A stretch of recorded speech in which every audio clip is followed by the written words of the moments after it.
তোমার খাই তোমার পরি, তোমার সঙ্গে কি বেইমানি করতে পারি?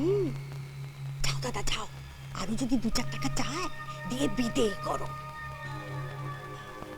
না না দিন দয়াল, ওকে আমরা কাজে ফেরত দিতে পারবো না। তুমি বরং এই টাকাটা নাও আর এখান থেকে বিদে হও। কিরে রাধা, টাকা নিবি? নে না মা, অনেক টাকা, গরিবের স্বপ্ন।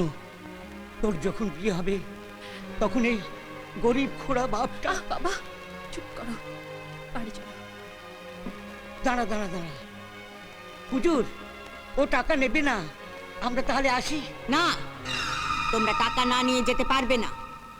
তোমাদের মতো বস্তির লোকেদের আবার খুব ভালো করে চেনা আছে। আজ ভালো মানুষই দেখিয়ে চলে যাবে, আর কাল ওই টাকা সুদে আসলে 10 লাখ টাকা বলে দাবি করে বসবে।